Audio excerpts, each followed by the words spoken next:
আসসালামু আলাইকুম রাসেল ভাই, আশা করি আপনি ভালোই আছেন, কারণ আমি জানি আপনি সব সময় ভালোর দলেই থাকেন। আমি ভূত এফএমের একজন নিয়মিত শ্রোতা। পেশাগত কারণে দেশের বিভিন্ন জেলায় যাওয়ার জন্য স্টুডিওতে এসে ঘটনা শেয়ার করা সম্ভব না, তাই ঘটনাটি ভালো লাগলে পড়ে শোনাবেন। আমার নাম মোহাম্মদ আসরার সেলিম। আমি ঢাকার খিলগাঁওয়ের ৭৫ নম্বর ওয়ার্ডের ত্রিমোহনীতে থাকি। তারপর তিনি তার মোবাইল নাম্বার শেয়ার করেছেন। এরপর তিনি আবার লিখছেন, প্রথমবার ভূত এফএমে ঘটনা পাঠালাম। লিখার মধ্যে কোনো ভুল ত্রুটি হলে ক্ষমাসুন্দর দৃষ্টিতে দেখবেন। আমি আমার ঘটনা শুরু করছি। পেশায় আমি একজন সার্ভেয়ার।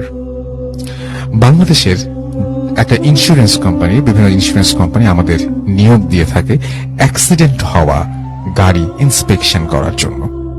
ঘটনাটি আমার সাথেই ঘটে। সময়টা ২০১৮ সালের নভেম্বর মাসের শেষ দিকে হবে। একদিন রাতে আমি ঘুমিয়ে আছি, রাত আনুমানিক ৩টা থেকে ৪টা হবে। হঠাৎ আমার চোখ খুলতেই দেখলাম একটা কাঠের পুতুল, কাঠের, আমার ডান দিকে খাটের নিচ থেকে উপরের দিকে ভেসে ভেসে উঠছে আর বিকট ভাবে হাসছে। পুতুলটা অদ্ভুত রকমের ছিল দেখতে। কপালে একটি লাল টিপ, গালে সুন্দর গোলাপি মেকআপ করা, আর ঠোঁটটা অবিকল জীবন্ত বাচ্চাদের মতো। হাসিটা একটা ছোট্ট বাচ্চার মতো মনে হচ্ছিল। মুহূর্তের মধ্যে আমার মনে হচ্ছে দম বন্ধ হয়ে আসছে। আমি হাসিটা সহ্য করতে পারছিলাম না। হাত দিয়ে সরানোর চেষ্টা করলাম, কিন্তু মনে হচ্ছে কেউ আমার হাতটা ধরে আছে। আমি অনেক চিৎকার করলাম, অথচ পাশের রুমেই আমার ছোট ভাই। কোনো আওয়াজ পেল না সে। এর মধ্যেই ফজরের আজানের আওয়াজ পেলাম। সাথে সাথে দেখলাম সবকিছু স্বাভাবিক। আমার সারা শরীর ঘামে ভিজে আছে। আমি ভাবলাম হয়তো স্বপ্ন দেখছি বা মনের ভুল। সবকিছু স্বাভাবিকভাবে নিলাম। ঘটনাটি এখানে শেষ হলে পারত, কিন্তু হলো না। পরদিন অফিসের জন্য বের হলাম। এর মধ্যে বস আমাকে ফোনে জানালেন নওগাঁ জেলায় একটি গাড়ি অ্যাক্সিডেন্ট হয়েছে। আমাকে ইমার্জেন্সি ভাবে আমাকে সেখানে যেতে হবে। বলে রাখা ভালো, সাধারণত ঢাকার বাইরের কাজগুলো আমাদেরকে আজকে নিয়োগ দেওয়া হলে রাতে চলে যাই, পরদিন সকালে কাজ শেষ করে যাতে ওই দিনই ফিরে আসতে পারি। অনেক সময় সন্ধ্যা বা রাত 10টা-11টা বেজে যায়। বসের কথা মতো আমি নওগাঁর উদ্দেশ্যে রওনা দেই। নওগাঁ পৌঁছাতে প্রায় সন্ধ্যা হয়ে যায় আমার। নওগাঁ জেলার কাজীপাড়া এলাকায় গাড়ির মালিক আমাকে নিয়ে যায় গাড়িটি দেখানোর জন্য। ঘটনাস্থলে গিয়ে গাড়িটির ছবি তুলতে থাকি এবং ক্ষতিগ্রস্ত যন্ত্রাংশের লিস্ট করতে থাকি। গাড়িটি একটি কার্গো ট্রাক ছিল এবং সেটা ব্যাপকভাবে ক্ষতিগ্রস্ত হয়েছে। গাড়ির মালিক জানান গাড়িটি চলন্ত অবস্থায় নিয়ন্ত্রণ হারিয়ে রাস্তার পাশের একটি গাছের সঙ্গে ধাক্কা খায়, ফলে সামনের অংশ দুমড়ে মুচড়ে যায় এবং চালক ঘটনাস্থলেই মারা যায় এবং হেল্পার প্রাণে বাঁচলেও 2 পা কাটা গাড়িতেই মিশে যায়।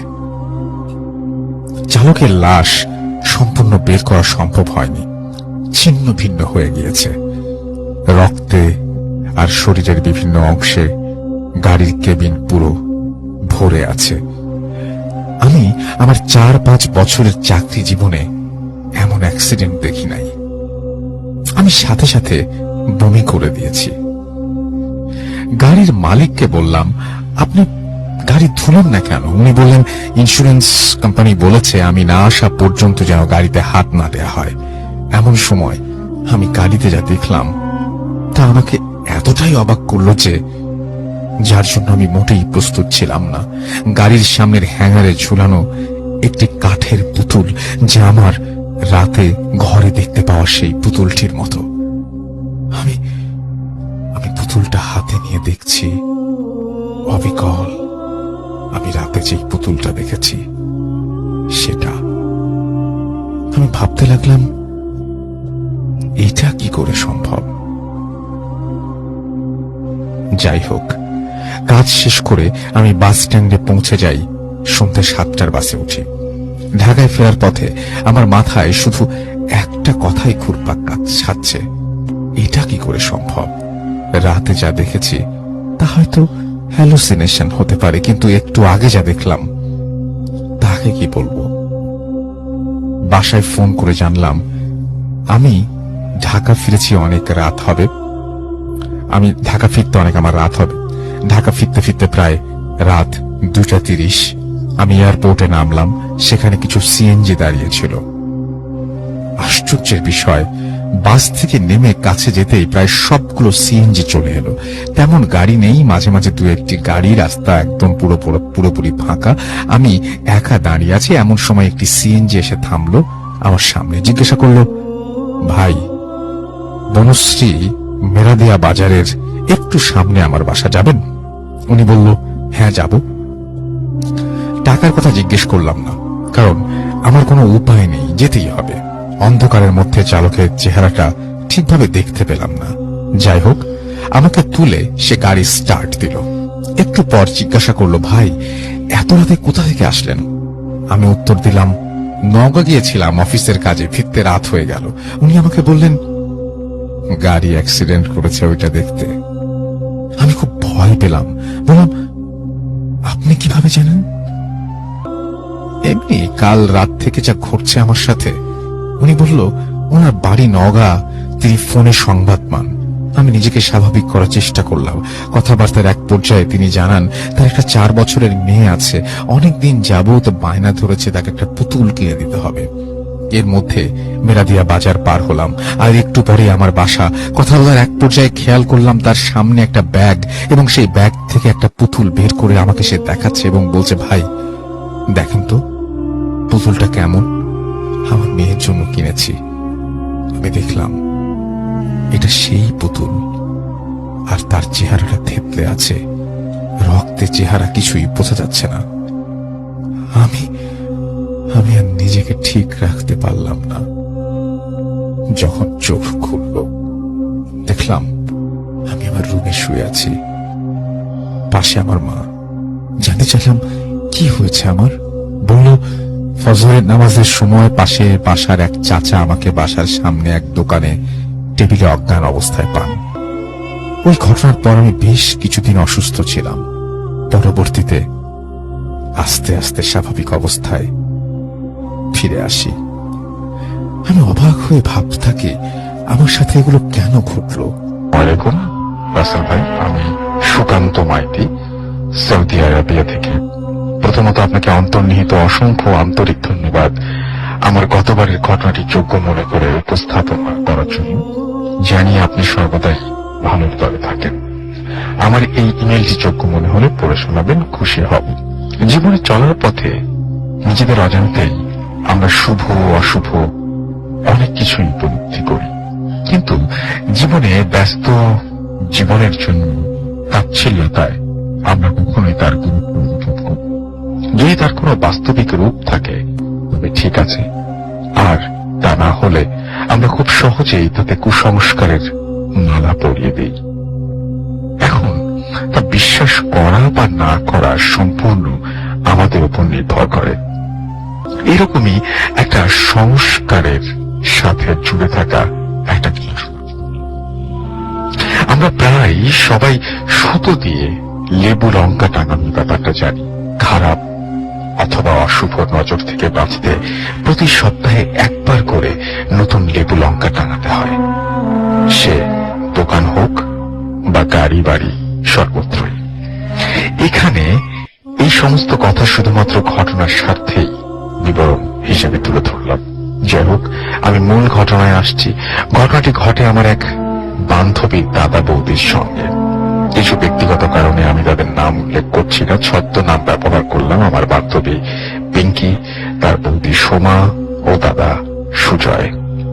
2017 অক্টোবর। সোমা সেদিনও আনমনে অজানা চিন্তায় নিজেকে জড়িয়ে সন্ধ্যাবেলা একা ঘরে বসেছিল। তাই দেখে একমাত্র ননদ পিঙ্কি ঘরে ঢোকে। এর আগে অনেকবার বৌদির কাছে হানিমুনে ঠিক কি ঘটেছিল জানতে চেয়েছে সে, কিন্তু প্রতিবারই সোমা তাকে নানান কথায় এড়িয়ে গেছে।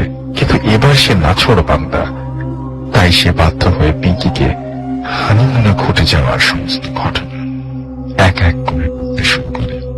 এখানে ঘটনাটি পিঙ্কির কাছ থেকে শুনে আমি তার মতো করে উপস্থাপন করলাম। ঘটনার সূত্রপাত আজ থেকে প্রায় 4 বছর আগে। কলকাতার বেহালার বাসিন্দা সুজয় বিয়ের 6 মাস পর কোন রকমে পুজোর ছুটি ম্যানেজ করে 5 দিনের একটা হানিমুন প্যাকেজ বুক করে স্ত্রী সোমাকে নিয়ে বিজয়ের দিন বেরিয়ে পড়েন বকখালির উদ্দেশ্যে। এখানে বলে রাখি, বকখালি ভারতবর্ষের সুন্দরবন লাগোয়া প্রাকৃতিক সৌন্দর্যে ভরপুর এমন একটা সি বিচ, যেখানে সূর্যোদয় ও সূর্যাস্ত একই সমুদ্র সৈকতে উপভোগ করা যায়। কলকাতা থেকে মাত্র ঘন্টা 3 রাস্তা। যাই হোক, আবারও মূল ঘটনায় ফিরে আসছি। দুপুরে লাঞ্চ সেরে সুজয় ও সোমা বকখালির উদ্দেশ্যে রওনা দেয়। দুজনের মন তখন একই অনুভূতিতে বিদ্যমান, কখন তারা বকখালি পৌঁছাবে এবং হাতে হাত রেখে সন্ধ্যা লগ্নে প্রকৃতির কোলে বসে অপরূপ সূর্যাস্ত দেখবে। ঘন্টা 3 বাদে রায়চক 3 মাথার মোড় একটু জিরিয়ে নিতে আফটারনুন চায়ের জন্য সুজয় ড্রাইভারকে থামাতে বলে। তারপর চা সিগারেট শেষ করে গাড়িতে ব্যাক করে যাওয়ার সময় হঠাৎই একটা শুকনো লেবু লঙ্কার মালা উড়ে এসে গাড়ির ফ্রন্ট গ্লাসে পড়ে। ড্রাইভার সজোরে ব্রেক করেন এবং কয়েক মুহূর্ত থমকে আতঙ্কে বলে ওঠে, স্যার, আজ আমি ফিরে যাই, চলুন, আজ না গেলে কি নয়। এভাবে লেবুর মালা উড়ে এসে পড়ে রাস্তা কাটলো, মনটা কেমন করছে। সুজয় একগাল হেসে বলে উঠল, এই জন্যই আমাদের দেশ এত পিছিয়ে, যত সব কুসংস্কার, কিচ্ছু হবে না, তুমি চলো। ড্রাইভার কিছুটা আতঙ্কিত ও ভয়ার্থ ভাবে গাড়ি স্টার্ট দিয়ে আবার চলতে শুরু করে। হাসতে হাসতে সুমা গাড়ির জানলা দিয়ে দেখে বাম পাশের চাকাগুলো ওই শুকনো লেবুর লঙ্কার মালার উপর দিয়ে যায়। কিন্তু তারপর যেটা ঘটে তা খুবই আশ্চর্যজনক এবং বিস্ময়কর। শুকনো লেবুগুলো থেকে কালচে লাল গাঢ় তরল বেরোতে থাকে। গাড়ির চাকায় লেগে কালো পিচের ওপর চিটচিটে লাল রক্তিম আভা দাগ তৈরি করে। সোমা আতঙ্কে আটকে ওঠে। সুজয়কে জিজ্ঞেস করলে কিছু না বলে এড়িয়ে যায়। কি বা বলবে? একজন শিক্ষিতা MBA করা মেয়ে সে। এরপর শুরু হয় প্রকৃতির আড়ালে বৈশাখী খেলা। যেতে যেতে ওরা অনুভব করে হঠাৎই চারিদিকে ঘন অন্ধকার। ড্রাইভার হেডলাইট জ্বালাতে বাধ্য হয়। 4:30টার মতো বাজে, অথচ খুটখুটে অন্ধকার। কয়েক মুহূর্ত পর শুরু হয় আশিরের ঈশানীর পোলায়। মুহূর্তেই প্রবল ঝড় ও খানিক বাদে মুষলধারে বৃষ্টি শুরু হয়। রাস্তা কিচ্ছু দেখা যাচ্ছে না। বেগতিক দেখে ড্রাইভার গাড়ি খানিকক্ষণ থামাতে বাধ্য হয়। সুজয় এবং সোমা আফসোস করছিল সূর্যাস্ত মিস হওয়ার জন্য, কিন্তু ড্রাইভার যেন কিছু অশুভ আভাস পাচ্ছিল এবং মাঝে মাঝে ভয়ে শিউরে উঠছিল। অথচ সুজয় ও সোমা আপন খেয়ালে মুস্কো উচ্চ শিক্ষিত যুব সমাজের কর্ণধার তারা কি বা বুঝবে। বৃষ্টি থামতে থামতে প্রায় 7:30টার মতো বেজে যায়। ওরা আবার রওনা দেয়। কিছু দূর যাওয়ার পর সোমা আচমকা দেখে একটা সাদা কাপড় জড়ানো বয়স্ক লোক গাড়ির সামনে হঠাৎই চলে আসে।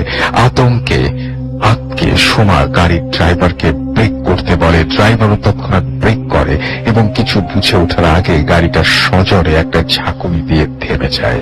অবাক হয়ে যায় সুজয়। জিজ্ঞেস করলে সোমা কিছু বলে ওঠার আগে দেখে ওখানে কোনো বয়স্ক লোক বা কেউই নেই। তবুও সোমা সবটা খুলে বলে সুজয়কে। সুজয় কিছুটা হেসে বলে, এই সব হ্যালুসিনেশন, হয়তো বৃষ্টির পর ঘন কুয়াশার রিফ্লেক্ট করে কিছু একটা হয়েছে। তারপর আবার ওরা রওনা দেয়। এরপর সোমা আর কিছু বলেনি। ওর বুকের মধ্যে একটু একটু করে অশুভ কিছু একটা দানা পাচ্ছিল। যাই হোক, 9:15 নাগাদ ওরা বকখালি পৌঁছলো। কটেজ আগে বুক করা ছিল। ট্রাভেল এজেন্সির প্রোটোকল অনুযায়ী গ্যাস ড্রপ করে ড্রাইভার সেদিনই কলকাতা ফিরতে হবে তাকে। তাই আর দেরি না করে সুজয় ভালো রকম বকশিস দিয়ে তাকে ছেড়ে দিল। যদিও আতঙ্কিত ভয়ার্ত ড্রাইভারকে দেখে সোমা অনুরোধ করেছিল সেদিনের রাতটা থেকে যেতে, কিন্তু কিচ্ছু করার ছিল না। ড্রাইভার ভয়ে ভয়ে বিদায় নিল। এদিকে সোমারাও নিজেদের নির্দিষ্ট ঘরে চলে গেল। এরপর সেদিন রাতে আর কিছু ঘটেনি। পরের দিন সকালে ব্যালকনিতে এসে সোমা বুঝতে পারে কি অপূর্ব এই বকখালি সমুদ্র সৈকত, আর কটেজটাও অতুলনীয়। তিন পাশে ঝাউ ও সুন্দরী গাছে ঘেরা, শুধু সামনের টুকু খোলা বিস্তীর্ণ সৈকত। সকালের চায়ের কাপে চুমুক দিয়ে টিভিতে নিউজ চ্যানেল স্ক্রল করতে করতে হঠাৎই একটা খবর দেখে সুজয় আঁতকে ওঠে এবং সোমাকে ডেকে দেখায় গতকালের সেই ট্রাভেল এজেন্সির ড্রাইভারের রহস্যজনকভাবে মৃতদেহ গাড়ি সহ রায়চকের 3 মাথার মোড়ে পাওয়া যায়। সোমা ভয়ে দুঃখে একটা দীর্ঘ শ্বাস ফেলে বলে, কত করে বলেছিলাম দাদা আজকে রাতটা থেকে যাও, কালকে সকালে যেও। এমন সময় হঠাৎ দক্ষিণের জানালা খুলে যায় এবং একটা হালকা অথচ কনকনে বাতাস এসে সোমার কানকে ছুঁয়ে যায় এবং কোনো এক অশরীরী অশুভ যেন ফিস ফিস করে বলে যায় যে সেই মেরেছে ড্রাইভারকে। সোমা আঁতকে ওঠে। এরপর সুজয় কি হয়েছে জানতে চাইলে সোমা কিছু না বলে চুপ করে বসে থাকে। কি বা বলবে সে, নিজেও তখন পর্যন্ত বিশ্বাস করতে পারছিল। এরপর থেকে সোমা কেমন যেন আনমনা হয়ে যায়। দুপুরে ওরা যখন সমুদ্রে স্নান করতে যায় তখন কোথা থেকে এক পাগল হঠাৎ তাদের সামনে চলে আসে এবং অপ্রাসঙ্গিক ভাবে সোমাকে জোর গলায় বলতে থাকে, মরবি, তুই মরবি, বাঁচতে চাস তো এখান থেকে চলে যা, যা বলছি। ও তোকে ছাড়বে না, ছিঁড়ে ছিঁড়ে খাবে, চলে যা, চলে যা এখান থেকে। সোমা ভয়ে শিখে ওঠে।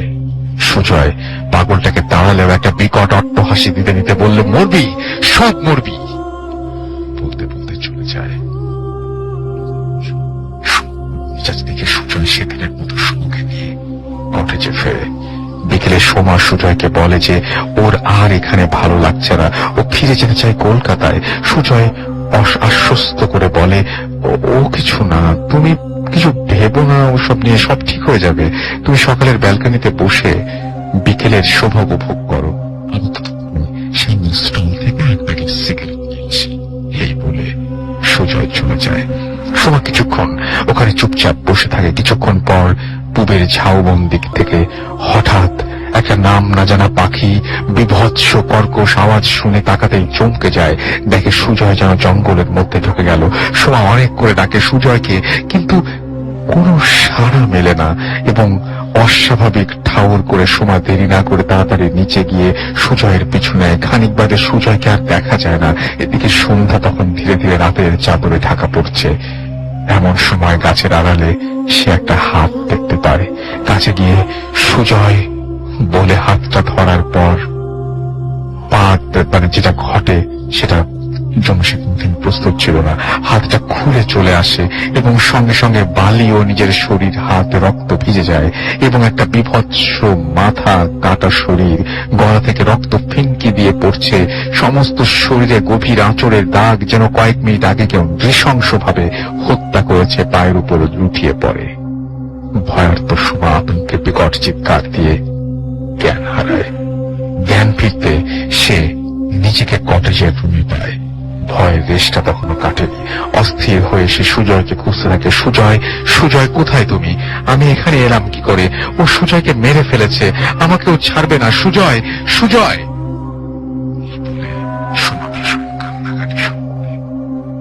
সুজয় পাশেই হতভাবে বিষণ্ণ হয়ে দাঁড়িয়েছিল। ভ্রম ভাঙল সোমার কান্নায়। তৎক্ষণাৎ সোমাকে জড়িয়ে ধরে নানান ভাবে আশ্বস্ত করে বলল, সব ঠিক আছে, কিছু হয়নি। কিছুক্ষণ স্তব্ধতার পর সোমা ধীরে ধীরে সমস্ত ঘটনা বলল। ভয়ের রেশটা তখন বিদ্যমান। সুজয় ব্যাপারটাকে একটু স্বাভাবিক করার জন্য হেসে বলল, ধুর, ও তোমার হ্যালুসিনেশন। উল্টে আমি তোমাকে রুমে না পেয়ে নিচে খোঁজাখুঁজি করছিলাম। এমন সময় তোমার চিৎকার শুনে ঝাউবনের দিকে ছুটে যাই। ওখানে গিয়ে দেখি তুমি অজ্ঞান হয়ে পড়ে আছো। তারপর তোমাকে নিয়ে আসি। আর বিশ্বাস করো, ওখানে কোনো শরীর ছিল না। পরের স্টাফ ও ডাক্তার একে একে সবাই রুম থেকে চলে যায়। সোমা তখনও বিশ্বাস করতে পারছিল না সত্যি কি সেটা হ্যালুসিনেশন ছিল কিনা। রাতে তেমন সে আর ডিনার করেনি। ভয়ে গুটিসুটি দেওয়া সোমাকে বুকে জড়িয়ে ধরে সুজয় বিছানায় বসে থাকে এবং মনে মনে ঠিক করে যে আর না, পরের দিন সকালে ওরা কলকাতা ফিরে যাবে। এরপর থেকে নানা রকম বিচিত্র রোমহর্ষক ভয়ঙ্কর ঘটনা ঘটতে থাকে। হঠাৎই মেঝেতে পড়ে বুকে আঘাত পায় সুজয়। ভাবলো হয়তো ঘুমের ঘোরে সে পড়ে গেছে। টেবিল ঘড়িটা দেখে দেখে বুঝলো রাত তখন 1:15টার মতো বাজে। এমন সময় হঠাৎই ঘরের জানালার কাছে এক অশরীরী ছায়া মূর্তি দেখে সুজয় আতঙ্কে আঁতকে ওঠে।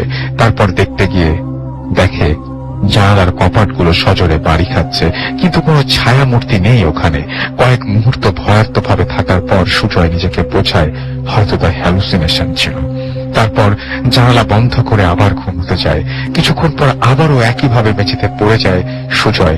এভাবে ভয়ে যেন আরো তাকে চাপটে ধরে। নিস্তব্ধ নিশিরাত। এবার সে ঠিক করে আর ডান পাশে নয়, এবার সে বেডে বাম পাশে শুয়ে যাবে। খানিক বাদে হঠাৎই সোমার চিৎকার শুনে ভয়ে বিস্ময়ে সুজয় উঠে পড়ে। তারপর নাইট ল্যাম্পের আলোয় সুজয় যা দেখে সেটা দেখার জন্য সে মোটেও প্রস্তুত ছিল না। সোমা ভয়ে আতঙ্কে ভীষণভাবে কান্না করছে। তাড়াতাড়ি তাকে কাছে টেনে নিয়ে বুকে জড়িয়ে ধরে সুজয় টিস্যু দিয়ে তৎক্ষণাৎ তার মুখটা সাফ করে দেয়। তারপর সোমাকে কি হয়েছে জানতে চাইলে সোমা যেটা বলে এর চেয়ে ভয়ঙ্কর রোমহর্ষক বিভৎস আর কিছু হতে পারে না। সোমা বলে হঠাৎই নিপারে টপ টপ করে জলের মতো কিছু একটা অনুভব করে সে। তারপর চোখ খুলে দেখে ঠিক ওপরে ভাসমান অবস্থায় অবিকল তার মতো অথচ দীর্ঘ দিনের পচা গলা একটা পিশাচিনী মেয়ে, যার একটা চোখ আগুনের মতো জ্বলছে, তাকানো যায় না। আর এক পাশে চোখের জায়গায় কাঁচা কঙ্কাল, যেখান থেকে ছুঁয়ে ছুঁয়ে রক্ত পড়ছে। সুজয় একটু শান্তি কিচ্ছু। তোমার হ্যালুসিনেশন, ওটা ঘাম ছিল। তুমি ভয় পেয়েছিলে কিনা? আচ্ছা, আমরা সকাল হলে চলে যাব। কাটিয়ে সকালে কলকাতা ফিরে যাওয়ার প্রস্তুতি নেয়। রুম থেকে বেরোনোর সময় সুজয় ডাস্টবিনে পড়ে থাকা রক্ত ভেজা টিস্যুগুলোর দিকে তাকিয়ে শ্বাস ফেলে এবং বেরিয়ে যায়। এই বলে সোমা বলা শেষ করে। পিঙ্কি ভয়ে ও আতঙ্কে অবস্থায় একটা দীর্ঘশ্বাস ফেলে, বিছানা ছেড়ে উঠে পড়ে। ঘড়িতে তখন রাত 10টার মতো বাজে। তারপর সোমাকে বলে, বৌদি, ও বৌদি, 10টা বাজে, দাদা এক্ষুনি এসে পড়বে, চলো ডাইনিং এ যাই। বৌদি, ও বৌদি, এই বলতে বলতে পিঙ্কি সোমার কাছে গিয়ে কাঁধে হাত রেখে এবং নাড়া দেয়। সোমা আস্তে আস্তে মুখটা ঘোরায়। তারপর যা দেখে চাচে কল্পনাও করতে পারেনি, চিৎকার দিয়ে পড়ে মেঝেতে জ্ঞান হারায়।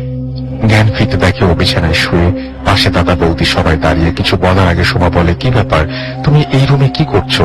আমরা এই মাত্র ফিরে এসে দেখি অজ্ঞান অবস্থায় মেঝেতে পড়ে আছো, কি হয়েছে? পিঙ্কি কয়েক মুহূর্ত হতবাক হয়ে চেয়ে রয়। খানিক বাদে সে বৌদিকে একা দেখে সে ঘরে আসে এবং হানিমুনে ঘটে যাওয়া ঘটনা জানতে চায়। পরে পড়া শেষ হলে সে বৌদিকে ডাকে নিচে ডাইনিং এ যাবার জন্য, কিন্তু না ওঠায় বৌদির কাঁধে হাত রেখে মুখ ঘোরায়। অস্বাভাবিকভাবে বৌদি সেখানে ছিল না, তার জায়গায় ছিল সেই পিশাচিনী মেয়েটা যেখানে বসেছিল। সুজয় একটা দীর্ঘশ্বাস ফেলে বলে, সেদিনের পর থেকে তেমন কোনো ঘটনা ঘটেনি বলে আমি আর ওঝা কবিরাজের কাছে যাইনি। তবে রাতে আমি যখনই বিছানায় ডান পাশে ঘুমাতাম তখনই সোমা উগ্রভাবে রেগে আমাকে বিছানা থেকে ফেলে দিত। যবে থেকে বাম পাশে ঘুমাতে শুরু করি আর কিছু ঘটেনি, কিন্তু এখন দেখছি। এই বলে সুজয় থেমে যায় এবং সোমাও বলে যে সুজয় তো শপিং এ গেছিল, সেই বকখালি থেকে আসার পর সে তেমন কিছু দেখেনি। এরপর সুজয় সিদ্ধান্ত নেয় আর নয়, ওরা কোনো ওঝা বা কবিরাজের কাছে যাবেই। এখন সোমা, সুজয়, পিঙ্কি খুশিতে আছে, আর কোনো ঘটনা ঘটেনি। ওঝার দেয়া তাবিজ ওরা এখনো পড়ে। তবে ঘটনার উৎস জানতে চাইলে ওঝা বলেছিল ওই লেবু লঙ্কার মালা কোনো সাধারণ মালা ছিল না, কোনো এক অশরীরী পিশাচিনীর কুঞ্জর থেকে কুঞ্জরের মালা ছিল এবং উচ্চশিক্ষিত সুজয় সোমা তোয়াক্কা করেনি কুসংস্কার বলে, তাই এই ফল ভোগ করতে হয়েছে। এখন যে ঘটনাটা আমি শেয়ার করব, এটা আমাদের রাজবাড়ির ভৌতিক টিমের সদস্য সজীব এটা কালেক্ট করেছে।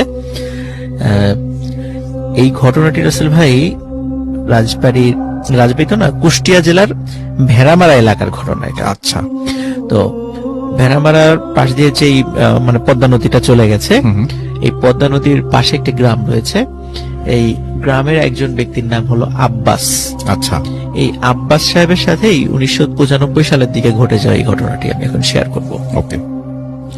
তো আব্বাস সাহেব ওই সময়ে ওনার বয়স মানে কম ছিল, উনি তখন ইন্টারমিডিয়েটে পড়তেন ঘটনাটি যখন ঘটে আর কি। তো ইন্টারমিডিয়েটে পড়াকালীন সময়ে উনি ওই সময় কিছু টুকিটাকি ব্যবসাও করতেন। ওনার আসলে ওই সময় ওই যে মানে ব্রয়লার মুরগির যে ফার্ম, ওই কাজটা উনি করতেন আর কি। উনি যেটা করতেন সেটা হলো যে রাতের বেলা ওই মুরগির ফার্মের পাশেই মানে ভেতরে মানে ওনার থাকার জন্য একটা আলাদা একটা রুম করে নিয়েছিলেন। কারণ রাতের বেলা অনেক সময় শেয়াল বা কিছু প্রাণী এসে ওই মুরগির উপর এসে আক্রমণ করে আর কি। যার কারণে উনি থেকে মানে ওই জিনিসগুলো পাহারা দিতেন রাতের বেলা, যাতে এই ধরনের কোনো কিছু ঘটনা না ঘটে। এই কারণে উনি রাতের বেলা এসে ওখানে থাকতেন। আর ওনার ওই মুরগির ফার্মের পাশেই ছিল একটি পুকুর, এবং পুকুরের পাশেই ছিল একটি কবরস্থান। কবরস্থানটা অনেক পুরাতন কবরস্থান। আচ্ছা। তো স্বাভাবিকভাবে এমনিতে খুব একটা মানে ভয়ঙ্কর কিছু সচরাচর ঘটতো না আর কি ওই এলাকায়। আচ্ছা। এমনিতে উনি সাহসী ছিলেন, কিন্তু উনি তেমন কিছু কখনো দেখেন নাই। এর মধ্যে রাসেল ভাই যে ঘটনাটা ঘটে সেটা হলো, ওনার একজন ভাগিনা ছিল, নাম ছিল হলো ইমন। তো ইমন কোনো কারণে বাসার থেকে খুব রাগারাগি করে বলে যে আমি মরেই যাব, এরকম বলে বাসার থেকে রশি নিয়ে জঙ্গলের দিকে চলে যায়, আমি গলায় মানে ফাঁস দিয়ে আত্মহত্যা করব। আচ্ছা। কিন্তু গলায় ফাঁস দেওয়ার জন্য যখন গাছের ডালে দড়ি বেঁধেছে, আবার কি মনে করে মানে ফেরত চলে আসছে। এখন একটু রাগ কমে গেছে, আবার ওই দড়িটা খুলে নিয়ে চলে আসছে বাসায়। আবার বাসার লোকজন পিছনে পিছনে গিয়েছিল যাতে দুর্ঘটনা না ঘটে। তো যার কারণে সে আর ফাঁসি দিয়ে আত্মহত্যা করে নাই। কিন্তু এরপর থেকে ইমনের সাথে একটা ঘটনা ঘটা শুরু করে। ইমন প্রায় রাত্রে স্বপ্ন দেখে জেগে উঠত এবং বলতো যে কেউ ওই জঙ্গলের ভেতর থেকে তাকে ডাকছে এবং বলছে যে তুই আত্মহত্যা কর। আচ্ছা। এরকম নাকি ও প্রায়ই বলতো। এবং অনেক সময় দেখতো মানে ওরা ওই ইমনের পরিবারের লোকজনের মানে ভাষ্য অনুযায়ী যে মাঝে মাঝে ইমন রাতের বেলা দরজা খুলে বের হয়ে যেত এবং হাতে ওই যে দড়ি নিয়ে। এখন ওই পরিবারের সদস্য তখন তাকে ঠেকাতো, তখন বলতো যে কি ব্যাপার, আমি কি করছিলাম আমি তো নিজেই জানি না। তখন তাকে পাহারা দেওয়া শুরু করে আর কি, যাতে করে ও রাতের বেলা একা একা বাইরে বেরোতে না পারে। কিন্তু দুঃখজনক ব্যাপার হলো রাসেল ভাই, যে ও কিন্তু কিছুদিন পরে সত্যি সত্যি সুইসাইড করে। আচ্ছা। তো কেন কিভাবে, ওর সাথে কারো কোনো ঝগড়াও হয় নাই, ওই যে একবার রাগারাগি হয়েছিল, এরপর আর কখনো কোনো বিষয়, এবং সে খুব স্বাভাবিকই ছিল, শুধু ওই একটা ব্যাপার ছাড়া যে সে রাতের বেলা ওই মানে বাইরে চলে যেত। এই ব্যাপার ছাড়া তখন সবাই ধারণা করে, অনেক সময় আমরাও রাসেল ভাই শুনেছি এবং অনেকেই এটা হয়তো জানেন, যে কেউ যদি একবার সুইসাইড করার চেষ্টা করে বা অ্যাটেম্প নেয়, ওই দড়িটা যদি থাকে বাড়িতে, তখন মাঝে মাঝে এই ধরনের ঘটনা কিন্তু আসলে ঘটতে পারে। এটা অনেকেই জানেন আর কি। এবং আমি আমার নানা বাড়ি যেখানে ছিল, আমার নানা বাড়ির পাশে এরকম একটা ঘটনা ঘটেছিল, এটা আমি জানি, অন্য কোনো সময় এক সময় বলবো আর কি। তো তখন সবাই ধরে নেয় যে ওই প্রথমবার অ্যাটেম্প নিয়েছিল, ওই কারণেই সে মারা গেছে। এটা মানে গ্রামের প্রচলিত একটা বিশ্বাস অনুযায়ী এটা ঘটেছে, নিয়ে আসলে অন্য কারো মাথা ব্যথা ছিল না। তো তাকেও ওই আব্বাস সাহেবের মানে মুরগির ফার্মের মানে একটু দূরেই যে কবরস্থানটা, সেখানে দাফন করা হয়। এবং আব্বাস সাহেব ইমনকে খুব ভালোবাসতেন, ভাগিনা তো খুব ভালোবাসতেন আর কি। মাঝে মাঝে ওই মুরগির ফার্মে একই সাথে দুইজন ঘুমাতেন, গল্প করতেন সারা রাত। যার কারণে উনি নিজেও খুব মানে ভেঙে পড়েন তার ভাগিনার এই মৃত্যুতে। আচ্ছা। 7-8 দিন পর আব্বাস সাহেব হঠাৎ ওই মুরগির ফার্মে রাত্রি থাকাকালীন সময় হঠাৎ করে একটা স্বপ্ন দেখেন যে ইমন কবরস্থান থেকে বের হয়ে আসছে। বের হয়ে এসে ওই যে পাশে যে পুকুরটা রয়েছে, এই পুকুরে সে ঠিক যেমন গরু ছাগল যেভাবে পানি খায়, মাথা মানে মুখ লাগিয়ে পানি খায়, ঠিক ওইভাবে সে হামু দিয়ে সে পানি খাচ্ছে। তো এই জিনিসটা দেখে, মানে সে স্বপ্ন দেখার পরে তার ঘুম ভেঙে যায়। এরকম সে কয়েকটা দিন দেখে এরকম এই ঘটনা, যে কবর থেকে বের হয়ে আসছে, মানে কবরস্থান থেকে বের হয়ে আসছে, এসে ওই পুকুরে সে পানি খাচ্ছে। তো এই মনে করে একটা নিছক স্বপ্ন বা দুঃস্বপ্ন, ইমনের কথা অনেক চিন্তা করে, সে খুব ভালোবাসতো, হয়তো এই কারণে সে এটা দেখতে পারে, কিন্তু এই স্বপ্নের আসলে ওনার কাছে কোনো ব্যাখ্যা ছিল না। এর কয়েকদিন পর রাসেল ভাই যেটা হয় সেটা হলো, উনি হঠাৎ কি মনে করে, ওই দিন আবার খুব গরম পড়েছিল, আবার চাঁদনি রাতও ছিল। তো ওনার যে রুমটা ছিল ওই মুরগির ফার্মের সাথে দেখা, ওই রুমের জানালা উনি খোলা রাখেন আর কি। তো জানালাটা ছিল ওই পুকুরের দিকে, এবং ওই দিক দিয়ে জানালা খোলা থাকলে পুকুরটাও দেখা যায়, দূরের কবরস্থানটাও দেখা যায়। তো উনি যখন জানালা দিয়ে রাতের বেলা ঘুম ভেঙে গেছে, উনি যখন তাকালেন, উনি দেখলেন যে কি যেন পুকুর ঘাটে পানি খাচ্ছে, এবং মনে হচ্ছে ঠিক ওই যে উনি যেভাবে স্বপ্ন দেখেছেন ওরকমই। উনি প্রথমে ধারণা করেছিলেন যে হয়তোবা কোনো প্রাণী হবে, এরা পানি খাচ্ছে, কিন্তু ওনার মনে হচ্ছিল মানুষের মতো দেখা যাচ্ছে। এবং হঠাৎ ওই প্রাণীটা যখন পানি খেয়ে মাথাটা উঁচা করেছে, তখন এই আব্বাস সাহেবের সাথে চোখাচোখি হয়ে গেছে। এখন দেখে ওইটা আর কেউ না, ওইটা ওই যে স্বপ্নে দেখেছে ইমনকে, ওইটা সেই ইমন। এবং এটা দেখার পর খুব ভয় পান, যদিও উনি সাহসী ছিলেন, কিন্তু হঠাৎ করে দৃশ্য দেখে তো যে কারো ভয় পাওয়ার কথা। উনি তাড়াতাড়ি ভয় পেয়ে জানালা বন্ধ করে দেন এবং দোয়া কালাম পড়া শুরু করেন।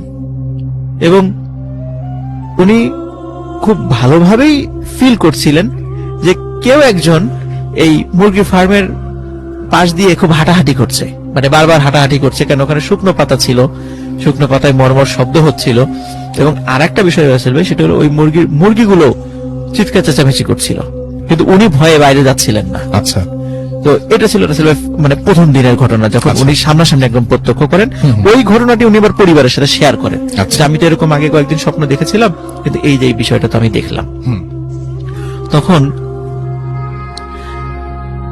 হঠাৎ করে, মানে এরপর থেকে রাসেল ভাই যে ঘটনাটা ঘটে, প্রায় রাত্রেই ওই উনি যখন রাত্রে ওখানে ঘুমান মুরগি পাহারা দেওয়ার জন্য, তখন ওই বাইরে এসে ইমন ডাকাডাকি করে, আব্বাস মামা আমার কবরে থাকতে খুব কষ্ট হচ্ছে, তুমি একটা কাজ করো, তুমি কবরের একটা পাশ ভেঙে দাও, মানে একটু ফুটো করে দাও, তাহলে আমার মানে আমি কবর থেকে বের হয়ে আসতে পারি।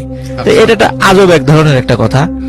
তো উনি তো সাহসী লোক ছিলেন, তো উনি বুঝতে পারেন যে এটা আসলে দুষ্টু জিনের কাজ, ইমনের কাজ, এটা দুষ্টু জিনের কাজ। তখন উনি বলেন যে তোর যদি এতই ক্ষমতা থাকে এখানে উঠা, মানে এখানে আসার জন্য যে হাঁটাহাঁটি করছিস, তো তুই নিজেই তো কবর ভেঙে উঠে আসতে পারিস, তো এটা আবার বলার কি দরকার আছে? তখন মানে আর কোনো কথা বলে না, মানে আব্বাস সাহেব বুঝতে পেরেছে যে এটা আসলে দুষ্টু জিনের কাজ। আচ্ছা, তারপর থেকে রাসেল ভাই আব্বাস সাহেব যেমন রাতের বেলা ওখানে থাকা বন্ধ করে দেন, সেই সাথে আব্বাস সাহেবের সাথে কোনো কিছু আর ঘটে না। উনি স্বপ্ন দেখেন না, কিছু ঘটে না। হঠাৎ উনি খবর পেলেন যে ওনার পাশের গ্রামের এক মুরব্বীকে জিনে ধরেছে। অনেকেই বলছেন যে পাশে জিনে ধরেছে। আর আরো অদ্ভুত ব্যাপার হলো যে উনি যখন পজেসড হন, তখন তার গলার কণ্ঠস্বরটা নাকি ইমনের মতো হয়ে যায়। আচ্ছা, ইমনের অনেকে ইমনের কণ্ঠস্বর তো চেনেন, তো ইমনের মতো কণ্ঠস্বর হয়ে যায়, এবং মানে অনেক ধরনের আজব আজব কথা বলেন। এখন সত্যি মানে আব্বাস সাহেব উনি এইটার সত্যতা যাচাই করার জন্য যান ওই পাশে, এবং যে গিয়ে দেখেন ওই মুরব্বীকে শেকল দিয়ে বেঁধে রাখা হয়েছে, এবং যাওয়ার সাথে সাথে ওই মুরব্বী আব্বাস সাহেবের দিকে তাকিয়ে হেসে দেয় এবং বলে, এবং কথা বলা শুরু করে যে কি ভয় পেয়েছিলি, তোর সাথে আমি কথা বলতাম, যে মুরগির ফার্মে আসতাম, এই জিনিসগুলো যখন ওনার সাথে কথা বলে, তখন উনি বুঝতে পারে যে উনি তো খুব সাহসী লোক, যে এটা মানে নিঃসন্দেহে এটা একটা দুষ্টু জিনের কাজ, এটা কোনো আত্মার কাজ না। তখন উনি পরামর্শ দেন ভালো কোনো মানে হুজুরের দিয়ে তাকে ট্রিটমেন্ট করানোর জন্য। এর মধ্যে এক রাত্রে রাসেল ভাই কি হয়, ওই মুরব্বী ওই শিকল ছিঁড়ে বের হয়ে যান। এখন বাড়ির লোকজন কোথাও খুঁজে, মানে দেখা যায় নাই নাই নাই, সবাই হই হট্টগোল শুরু করে, সবাই মিলে খোঁজা শুরু করে, কেউ হ্যারিকেন নিয়ে, কেউ টর্চ নিয়ে খোঁজা শুরু করে, এবং সবাই মানে খুঁজতে খুঁজতে যখন ওই পুকুর পাড়ে যায়, ওই কবরস্থানের কাছে, তখন গিয়ে দেখে যে ওই মুরব্বী ওই পুকুর ঘাটে ঠিক যেভাবে ওই যে মানে গরু ছাগল যেভাবে পানি খায় ওইভাবে পুকুর থেকে পানি খাচ্ছে, ঠিক যেভাবে আব্বাস সাহেব দেখেছিলেন ইমনকে পানি খেতে। তো এই দৃশ্যটা উনি দেখেন। তো সবাই মিলে যখন মানে তাকে করা হয়, মানে যখন উনি টের পান, ওই মুরব্বী টের পান যে অনেক লোক কাছে চলে আসছে, তখন উনি ওইখান থেকে এক দৌড়ে উনি কবরস্থানে চলে যান। কবরস্থানে গিয়ে ওই ইমনের কবরের পাশেই উনি সেন্সলেস হয়ে পড়ে যান আর কি। পরবর্তীতে রাসেল ভাই অনেক ট্রিটমেন্ট করার পরে ওই মুরব্বীও ভালো হয়েছিল এবং আব্বাস সাহেব আর কোনো স্বপ্ন দেখেন নাই এই রিলেটেড। এবং এই ঘটার মানে এইটা হয়ে যাওয়ার পরে ওই এলাকায় ইমন রিলেটেড বা এই ধরনের ভৌতিক বিষয় ওই কবরস্থান কেন্দ্রিক আর কোনো ঘটনা মানে ঘটে নাই বলে আমি পরে শুনেছি, যে আমার কাছে যেভাবে বলেছে আর কি। এখানে আসলে একটা বিষয়, সেটা হলো এর আগেও একাধিকবার আমি বলেছি, বাবু ভাই বলেছিল কিছু বিষয়, যে এই যে মৃত্যুর পরে একই ব্যক্তিকে দেখা, এটা কিন্তু আত্মার কোনো বিষয় নয়, এটা স্রেফ দুষ্টু জিনের কাজ। অনেকে আমরা এটা ভুল করি, এটা কিন্তু দুষ্টু জিনের কাজ। আমরা যদি এটা সতর্ক থাকি তাহলে কিন্তু আল্লাহর অশেষ রহমতে যেই আল্লাহর কালাম যেগুলো আছে এগুলো দিয়ে ভালো আল্লাহ ব্যক্তিদেরকে দিয়ে এটা কিন্তু খুব সহজেই সমাধান করা যায়, মানে ঝাড়ফুঁক করে এটা ভালো করা যায়। এটা কোনো আত্মার ব্যাপার, এগুলো থাকে না। তো এটাই ছিল আসলে আমার সেকেন্ড স্টোরি। সেই ইমেলটা আমি একটু পড়ে শোনাতে চাই আপনাদেরকে, আশা করছি যে ইমেলটা আপনাদের ভালো লাগবে। তো যেভাবে লিখেছেন আমি সেভাবেই পড়ছি। ভাইয়া সালাম নিবেন, আশা করি ভালোই আছেন। জানি আপনি সবসময় ভালোর দলে। গত 7 দিন অপেক্ষার পর আপনাদের ভূত এফএমের প্রোগ্রাম শুরু হলো, যা কিনা আমার বেশ পছন্দের। আমার সাথে এক ভয়ানক ঘটনা ঘটেছিল, যা কিনা আমার জীবনে অনেক বড় এক দাগ কেটে গেছে। সেই ঘটনাটি আজ শেয়ার করব আপনাদের সাথে, আর অনুরোধ করব আমার এই ঘটনাটি ভালো লাগলে পড়ে শোনাবেন দয়া করে। আমার নাম আবিদিন ইসলাম, আমি অনার্স প্রথম বর্ষে পড়ছি। সঙ্গত কারণে ইউনিভার্সিটির নামটা গোপন রাখছি। আমি যে ঘটনাটি বলে শোনাতে যাচ্ছি তা ঘটেছে আজ থেকে অনেক বছর আগে। তখন আমার বয়স 10-এর মতো। আমরা থাকতাম মানিকগঞ্জে মাগুরাইল গ্রামে। ছোটবেলায় আমি যখন আমার মায়ের গর্ভে ছিলাম, ঠিক তখন আমার মায়ের সাথে এক অদ্ভুত ঘটনা ঘটেছিল। তারপর থেকে আমার জীবনটা কেমন যেন বদলে যায়। তার আগে জানিয়ে নেওয়া দরকার, আমাদের গ্রামটি ছিল অপূর্ব সুন্দর, চারপাশে সবুজ আর সবুজ, একেবারে সহজ সরল মানুষে ভরপুর, একেবারে অজপাড়াগা বলতে যা বোঝায় আমাদের গ্রামটি ছিল সেই রকম। আমরা যখন অনেক ছোট তখন দেখেছি বিদ্যুতের ছিটে ফোটাও সেই গ্রামে নেই। সন্ধ্যার পরপরই যে যার ঘরে খিল লাগিয়ে বসে পড়তো। রাত 7টা-8টা বাজা মানেই গভীর অন্ধকার রাত।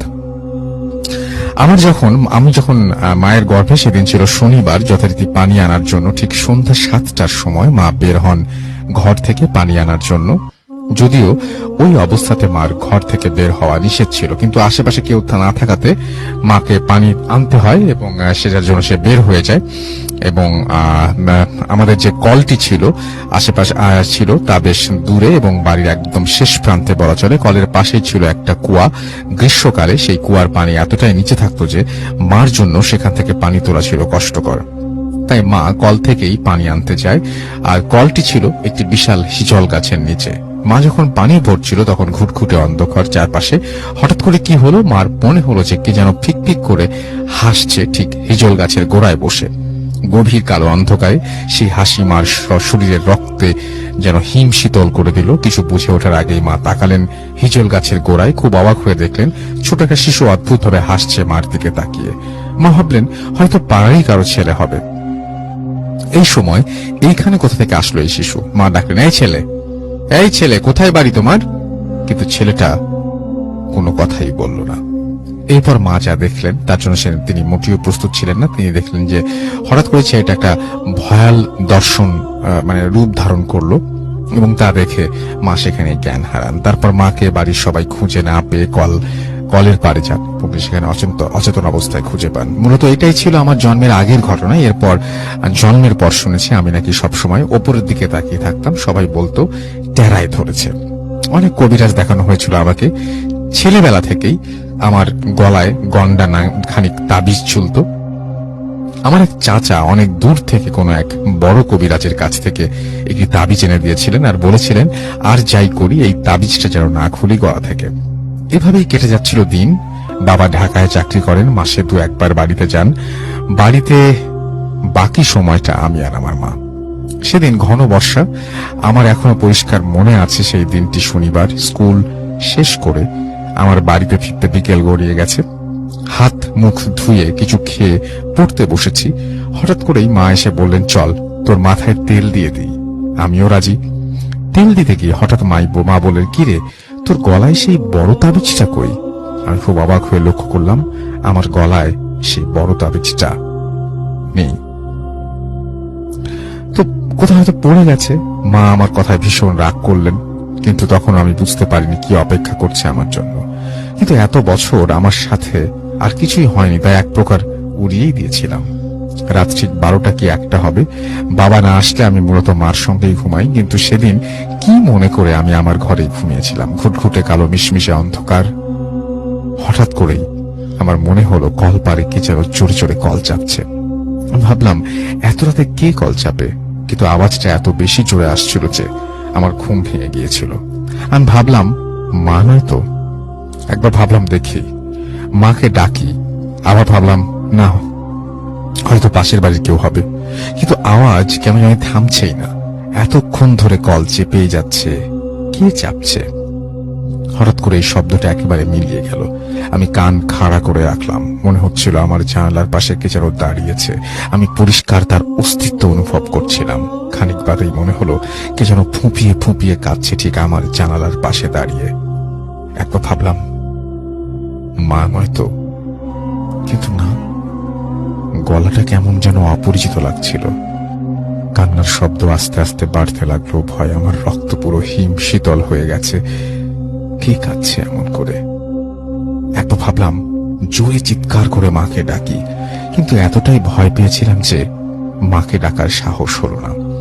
বেশ কিছুক্ষণ পর কান্নার শব্দটা থেমে গেল, একেবারে মিলিয়ে গেল। এমন করেই কখন জানি রাত শেষ হয়ে গেল। শুনলাম দূরে কোথায় আজানের শব্দ হচ্ছে। কোনো কান্নার শব্দ নেই, কল চাপার শব্দ নেই। পরের দিন সকালে উঠে খাওয়া দাওয়া করে স্কুলে চলে গেলাম। মাকে কিছুই বলিনি। স্কুল থেকে ফিরে সন্ধ্যায় মাকে জিজ্ঞেস করলাম, তুমি কি রাতে পানি ভরছিলে? মা বললেন, কই না তো। আমি বললাম, সারা রাত কে কল চাপলো, আবার ফুপিয়ে ফুপিয়ে কান্না করলো? কথাটা শুনে মার মুখ কেমন যেন রক্তবর্ণ হয়ে গেল। তিনি ঠায় দাঁড়িয়ে রইলেন আমার দিকে তাকিয়ে, আর বললেন, আজ রাতে তুই আমার সাথে ঘুমাবি। আমি বললাম, ঠিক আছে। রাতে যখন আমি খেতে বসেছি ঠিক তখনই হঠাৎ করে বাবা যেন কোথা থেকে আসলেন, যদিও বাবার আসার কথা না। বললেন, ঢাকায় কি যেন একটা ঝামেলা হয়েছে, গন্ডগোল, অফিস বন্ধ থাকবে, তাই চলে এসেছেন। মনে হলো আমি যেন ধরে প্রাণ ফিরে পেয়েছি। যাক, বাবা চলে এসেছে। বাবা যেহেতু চলে এসেছে, অজ্ঞতা আমাকে আমার রুমে ঘুমাতে হবে রাতে। কিন্তু চিন্তা করে আবারও ভয় লাগলো, কিছু হবে না তো। এসব ভাবতে ভাবতে কখন যেন ঘুমিয়ে পড়েছিলাম। হঠাৎ করেই রাতে সেই কান্নার শব্দ, ঠিক জানালার পাশে কি যেন কাঁদছে। আস্তে করে বললাম, কে কাঁদে? কিন্তু কোনো শব্দ নেই। মনে হচ্ছিল যে মানুষটি কাঁদছে বুঝি তার অনেক কষ্ট। খানিক পরেই আমার পুরো ঘরটা কেমন একটা মোটকা গন্ধে ভরে গেল। মনে হলো কি যেন একটা আমার ঘরে এই মাত্র ঢুকেছে। গন্ধটা এত তীব্র ছিল, মনে হচ্ছিল আমার নাড়ি ভুড়ি সব মুখ দিয়ে বেরিয়ে আসবে বমির সাথে। আস্তে আস্তে একটা ভয় আমাকে ঘিরে ধরল। কেন যেন মনে হচ্ছিল একটা কিছু হতে চলেছে, যা অত্যন্ত ভয়ঙ্কর। কান্নার শব্দটা কেমন আস্তে আস্তে আবারও মিলিয়ে গেল, কিন্তু গন্ধটা আরো বাড়তে লাগলো। মনে হচ্ছিল আমার খাটের নিচে কি যেন একটা খুব দ্রুত এপাশ থেকে ওপাশে চলে যাচ্ছে। ভয় তখন আমার রক্ত পুরো হিম শীতল হয়ে গেছে। যদিও তখন গ্রীষ্মকাল ছিল, কিন্তু শীতে মনে হচ্ছিল আমার সবগুলি পশম দাঁড়িয়ে গেছে। আমি কাঁথাটা ভালো করে জড়িয়ে নিঃশ্বাস বন্ধ করে অপেক্ষা করছিলাম কি ঘটে চলেছে তার শেষ দেখার জন্য। বেশ কয়েকবার মাকে চিৎকার করে ডাকতে চাইলাম, কিন্তু গলা দিয়ে তখন কোনো শব্দই বের হচ্ছিল না। হঠাৎ করে অনুভব করলাম খুব শীতল কিছু একটা আস্তে আস্তে আমার পায়ের কাছে এসে বসলো। মনে হচ্ছিল বরফের তৈরি কোনো হাত আস্তে আস্তে আমার পায়ের ওপর চেপে বসছে।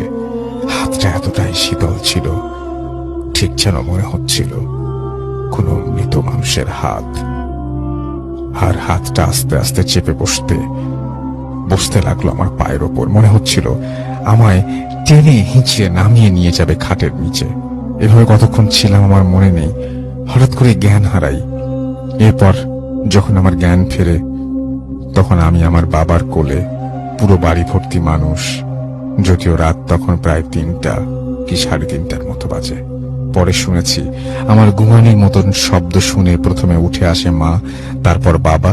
যদিও পুরো ঘরে তারা কিছুই খুঁজে পাননি, কিন্তু খুব অবাক হয়ে লক্ষ্য করেন আমার বাবা আমার বাঁ পায়ের ওপরে 5টি বড় আঙুলের দাগ।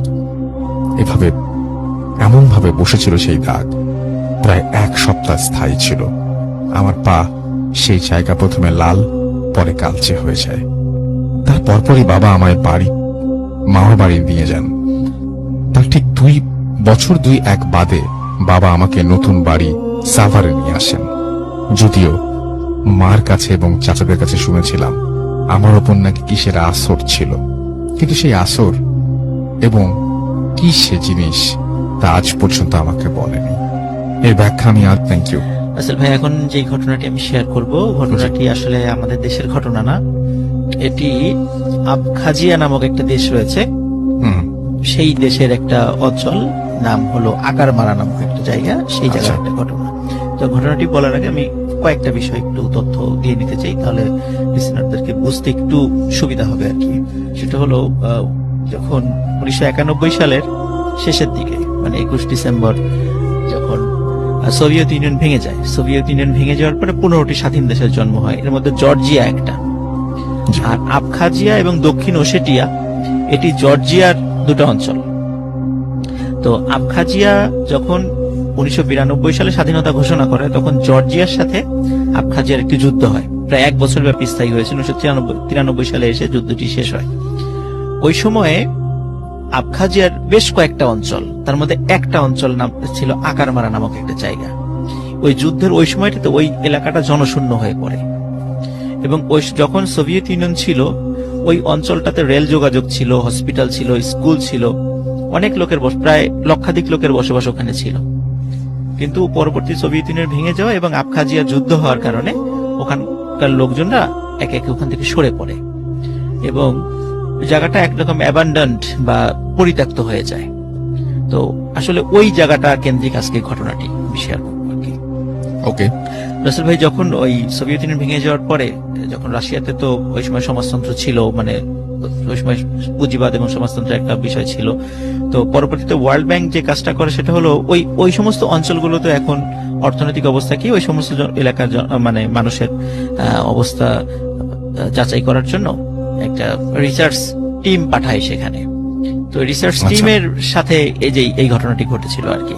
তো রিসার্চ টিমের মধ্যে বাংলাদেশি একজন ব্যক্তি ছিলেন আর কি। তো বাইরের দেশের কয়েকজন ছিলেন, এর মধ্যে একজন বাংলাদেশি ছিলেন। তো বাংলাদেশের ওই ভাই নাম প্রকাশে অনিচ্ছুক আর কি, কারণ উনি রিনাউন্ড পারসন, তো নাম প্রকাশ করা যাবে না আর কি। তো উনি ওই ঘটনাটি আর কি বলেছেন। ঘটনাটি ছিল এরকম, রাসেল ভাই, ওনারা 1994 সালের দিকে ওখানে গিয়েছিলেন। এটা আবখাজিয়ার ওই জায়গা থেকে বেশ ভিতরে একটা পাহাড়ি এলাকা, ওই আকারমারা জায়গাটা পাহাড়ি এলাকা, অনেক কষ্ট করে যেতে হয়, দীর্ঘ সময় লাগে সেখানে পৌঁছতে। তো ওনাদের বলা ছিল যে আপনারা ওখানে রাত্রি যাপন করবেন না, যত কষ্টই হোক বিকালের দিকে কাজ শেষ করবেন, গাড়িতে করে আবার শহরে চলে আসবেন, মানে প্রয়োজন হলে পরের দিন আবার যাবেন, ওখানে রাত থাকার দরকার নেই। আচ্ছা, ওখানে ওনারা যখন যাওয়ার পরে দেখলেন যে বিশাল এলাকা, 5-6 তলা 10 তলার মতো ভবনও সেখানে আছে, কিন্তু লোক একদম নাই বললেই চলে। পুরো এলাকাতে মাত্র 50 থেকে মাত্র 60 জন লোক বসবাস করে সেখানে, এবং তাদের পেশা হলো পশুপালন, এরকম শাকসবজি উৎপাদন, এরকম কিছু কাজ তারা করেন। এছাড়া ওখানে কোনো লোক নাই, এবং ওখানকার লোকজনও তাদের সাথে কথা বলার জন্য গিয়েছেন, ওনারা মানে বাইরের লোকদের সাথে পারতপক্ষে কথা বলতে চান না এবং ছবিও তুলতে চান না। তো যাই হোক, যখন ওনারা প্রথম দিন এরকম কাজে খুব একটা ফল পেলেন না, তাদের সাথে কথা বলতে গিয়েও মানে খুব একটা বেশি লাভ হলো না, তখন চিন্তা করলেন আবার কষ্ট করে এত দূর যাব গাড়িতে করে, আবার পরের দিন আসবো। তো ওনারা রিকোয়েস্ট করলেন যে আমরা আজকে না যাই, আমরা এখানে আজকে তাঁবু খাটিয়ে এখানেই থাকি। তো এখন কিন্তু যিনি দায়িত্বশীল ছিলেন গভর্নমেন্ট থেকে, যাকে ওনাদের সাথে যাকে পাঠিয়েছেন, উনি রাজি হচ্ছিলেন না। তারপর অনেক পিড়াপিড়ি করার পরে বলছেন ঠিক আছে, আপনাদের নিজস্ব রেসপন্সিবিলিটি যদি আপনারা থাকতে চান সেটা ভিন্ন বিষয়। তখন ওনারা নিজ দায়িত্বে বলে আচ্ছা ঠিক আছে, আমরা নিজ দায়িত্বে এখানে থাকবো। থাকার পরে ওখানকার যে ড্রাইভার যিনি ছিলেন, তো উনি একটা বিষয় সতর্ক করলেন যে এখানে পারতপক্ষে রাতের বেলা বের হবেন না, কারণ এখানকার লোকজন রাতের বেলা খুবই দরকার ছাড়া বাসা থেকে বের হয় না। কেন? এখানে অনেক সময় অনেকে ভয়ঙ্কর জিনিস দেখে, মানে আজব আজব পশু পাখি দেখে, মানে প্রাণী দেখে আর কি। তো দেখলে অনেকে নাকি ভয়ে মারা যায়। আচ্ছা। তখন ওনারা স্বাভাবিকভাবেই চিন্তা করেন যে পশু পাখি তো সকাল থেকে তো অনেক কিছুই দেখলাম, মানে বন্য শূকর থেকে শুরু করে নিয়ে অনেক কিছু তারা দেখেছে আর কি। তাহলে এগুলো রাতের বেলা দেখলে ভয়ের কি আছে, ভয়ের তো কিছু নেই। তো যাই হোক রাসেল ভাই, ওনারা বিষয়টা আসলে অতটা গুরুত্ব দেন না। তো ওনারা যেহেতু চিন্তা করলেন যে যদি এরকম হিংস্র প্রাণী টাণী চলেই আসে, ওনারা যে কাজটা করলেন, ওনাদের তাঁবুর চতুর্দিকে একটু আগুন জ্বালিয়ে রেখেছিলেন আর কি, যাতে করে আগুন দেখে পশু পাখি এদিকে না আসে রাতের বেলা। রাতের বেলা যখন গভীর রাত হয়ে যায়, রাত হয়ে যাওয়ার পরে মানে তাঁবুর বাইরে রাসেল ভাই যদি আগুন জ্বলে, ওখানে কেউ হেঁটে গেলে কিন্তু একটা ছায়া পড়ে, মানে কাপড়ের উপর একটা ছায়া পড়ে, বোঝা যায় যে ওখানে কেউ একজন যাচ্ছে, আলোতে ওইটা বোঝা যায় আর কি। তখন ওনারা সবাই দেখছিলেন যে মনে হলো 5-6টা মানে ছাগল বা ছোট বাছুরের মতো কিছু প্রাণী ওখানে আসলো, এবং ওদের আবার শিং আছে। তো মনে হলো ওদের শিং আবার একটা শিং। তো মনে হলো যে হয়তোবা আর একটা মানে আছে, একটাই হয়তো দেখা যাচ্ছে ছায়াতে এরকম। তো ওনারা চিন্তা করলেন যে ছাগল তো দিনের বেলাও দেখেছে, এরা হয়তোবা আছে কিছু মানে বেঁধে রাখে নাই মালিক, এরকম কিছু হতে পারে, এখানে চলে আসছে। এটা ওনারা আসলে পাত্তা দেন না এটা। পরের দিন যখন ওনাদের ড্রাইভার জিজ্ঞেস করেছেন আপনারা রাতে কোনো শব্দ শুনেছিলেন বা কিছু দেখেছিলেন এই টাইপের কিছু প্রাণী, তো বলেন যে না, ওরকম তো কিছু দেখি নাই, তবে এরকম রাতের বেলা আমাদের কাছে মনে হয়েছিল এরকম কিছু একটা তাঁবুর পাশে আসছিল। তখন উনি সতর্ক করলেন যে আপনারা কিন্তু এটা দেখার জন্য কখনো সামনে যায়েন না, তাহলে বিপদ হতে পারে। এই কথা বলার পরে ওই টিমের মধ্যে আবার আপনার এক রাশিয়ান ভদ্রলোক ছিলেন। তো ওনার আবার খুব আগ্রহ জন্মায় যে আসলে কি মানে রাসেল ভাই, ওরা রাশিয়া বা উত্তর কোরিয়া বা চীন, এরা কিন্তু মানে ম্যাক্সিমাম লোক কিন্তু মানে অ্যাথিস্ট, যেটাকে আমরা একটু নাস্তিকবাদ বলি আর কি। তো স্বাভাবিকভাবে ওনারা তো ওই বিষয়গুলো বিশ্বাস করেন না। তো ওনার ভিতরে একটু আগ্রহ কাজ করে যে ঠিক আছে, জিনিসটা আমি দেখবো। তো পরের দিন কাজ করেন ওনারা, আবার তাঁবুতে ওনারা ঘুমিয়েছেন। তো ওই দিন একটা ছাগলের মতো কিছু একটা আসছে তাঁবুর পাশে, এসে চলে গেছে। তো উনি একটু সতর্ক ছিলেন যে আমি আজকে দেখব। তো উনি সাথে সাথে তাঁবুর থেকে বের হয়ে আর কিছু দেখতে পান না। তখন উনি আবার তাঁবুর মধ্যে গিয়ে একটি টর্চ লাইট নিয়ে চিন্তা করেন যে আমি একটু জঙ্গলের দিকে যাই, দেখি এই জিনিসটা কি, একটু দেখে আসি, মানুষ সবাই বলে এখানে নাকি ভয় পায়। তো উনি রাসেল ভাই ওই টর্চ লাইটটা নিয়ে উনি জঙ্গলের মধ্যে চলে যান। জঙ্গলের মধ্যে চলে যাওয়ার পর উনি খুঁজতে থাকেন। কিছুক্ষণ পর ওনার মনে হলো যে পিছন থেকে খসখস শব্দ বা কিছু একটা হেঁটে যাচ্ছে এরকম মনে হচ্ছে। তো উনি সাথে সাথে যখন পিছন দিকে ঘুরে মানে আলো জ্বালিয়েছেন, টর্চ লাইট জ্বালিয়েছেন, তখন মনে হয় সাদা কিছু একটা মনে হয় দৌড় দিয়ে চলে গেল। উনি আবার ওটার পিছু নেন যে কি জিনিসটা দেখি। তো উনি পিছু নিতে নিতে ক্লান্ত হয়ে পড়েন, তখন একটু বিশ্রাম নিচ্ছিলেন। তখন আবার মনে হলো ওনার পেছনে আবার খসখস শব্দ। তখন রাসেল ভাই উনি যখন পিছন দিকে ঘুরে তাকিয়েছেন, তখন ওই জিনিসটার মুখোমুখি হয়েছেন। তো ওনার বর্ণনা অনুযায়ী যে এটা একটা সাদা ধরনের ছাগলের মতো ছিল, সবকিছুই ছাগলের মতো, কিন্তু শিং একটা, কিন্তু রাসেল ভাই মাথাটা মানুষের মতো। এই দৃশ্যটা দেখে উনি মারাত্মক ভয় পান ওখানে, এবং ভয় পাওয়ার সাথে সাথে ওখান থেকে মানে উনি যে কোন দিকে দৌড় দেবেন উনি আসলে বুঝতে পারছিলেন না। মানে উনি যেদিকে পেরেছেন ওদিকে দৌড় দিয়েছেন। রাসেল ভাই সমস্যা হলো যে ওই জঙ্গলের পথ তো ওনার চেনা না, উনি তো ওইখানকার লোকাল লোক না। লোকাল লোক হলে তো রাত্রেবেলা জঙ্গলের পথ যদি কেউ হারিয়ে যায়, দিনের বেলা হারালে তো খুঁজে পাওয়া যায় না, তারপর রাত্রেবেলা উনি হারিয়ে ফেলেছেন। তো এভাবে উনি দৌড়াচ্ছেন। তো উনি ওনার মনে হচ্ছিল পিছন থেকে অসংখ্য ওই ধরনের প্রাণী ওনাকে তাড়া করছেন। তখন উনি জঙ্গলে সেন্সলেস হয়ে পড়ে যান। তারপরে সকালবেলা অনেক খোঁজাখুঁজি করার পরে তাকে জঙ্গল থেকে উদ্ধার করা হয়। তো উনি বলেন যে এই ঘটনা আমি দেখেছি। তো দেখা যাচ্ছে যে উনি যে এই বিষয়টা বলেছেন, ওনার টিমের অন্য সদস্যরা আবার সেটা বিশ্বাস করে না, বলে না তুমি এই ধরনের ছাগল জাতীয় জিনিসই দেখেছো, আচ্ছা, এটা অন্য কিছু না। তো এখন দেখা যাচ্ছে ওনাদের টিমের মধ্যে আরো কয়েকজন আগ্রহ জন্মে যে আসলে কি ওটা আমরাও একটু দেখবো। এর ভিতরে রাসেল ভাই এই বাঙালি যেই ভাইটা ছিলেন আর কি, যে ভদ্রলোক, তো উনি আবার ওনারও একটু আগ্রহ জমে যে আমরা আজকে আমরা দুই বন্ধু মিলে যাব, দুই বন্ধু মিলে গিয়ে আমরা আসলে দেখবো কি জিনিসটা। তো ওনারা রাতের বেলা রাসেল ভাই ওনারা মানে বসেছিলেন যে আচ্ছা। এরকম কিছু দেখা যায় কিনা। তো ওনারা আসলে ওই দিন তাঁবুর বাইরে অপেক্ষা করছিলেন যে কিছু দেখা যায় কিনা, কিন্তু কিছু দেখছেন না। তখন অনেক রাত হয়ে গেছে, প্রায় সকাল হতে হয়তো বা ঘন্টাখানিক বাকি। তখন ওই যে বাংলাদেশে যে ভাই ওনার সাথে যিনি ছিলেন উনি আর ধৈর্য ধরে ধারণ করতে পারলেন না, বললেন যে আর আমি অপেক্ষা করতে পারবো না, আমি তাঁবুতে চলে গেলাম, আমি এখন ঘুমাবো, এই বলে উনি চলে যান। বাংলাদেশি যে ভাইটা ছিলেন ওনার আবার আগ্রহ শেষ নাই, উনি চিন্তা করলেন যে আমি একটু জঙ্গলের ভিতরে যাই, ভোর হতে তার বেশি দেরি নাই, আমি একটু জঙ্গলের দিকে যাই। তো উনি আসলে জঙ্গলের দিকে গিয়েছেন। জঙ্গলের দিকে যাওয়ার পর তখন উনি কিছু একটা দেখেন সাদা সাদা। উনি চিন্তা করেন যে এরকম তো আগের একজন দেখেছেন, হয়তো বা এটাই সেটা হবে, দেখি তো এই জিনিসটা আসলেই কি। তো উনি আবার ওটার পিছু পিছু যান, দেখে যে ওই জিনিসটা দৌড়ে সামনে চলে যাচ্ছে, ওনার মাথা বা এইটা কিছু দেখতে পাচ্ছেন না, খালি দেখছেন সাদা একটা ছাগলের মধ্যে দৌড়াচ্ছে। তো উনি যেতে যেতে একটি জায়গায় এসে দেখেন যে পথ শেষ হয়ে গেছে এবং ওই পাশে একটা লেক আছে। তো লেকের ধারে আবার একটা নৌকা বাঁধা, কারণ ওখানকার স্থানীয় লোকজন আবার কিছুটা ওই ওখানে মাছও ধরে, যে অল্প কয়েকজন লোক আছে ওখানে, ওরা একটু মাছ ধরে, এই জন্য ওখানে নৌকা বাঁধা আছে। তো উনি চিন্তা করলেন যে আর হয়তো বা দেখা যাবে না, তা আমি চলে যাই।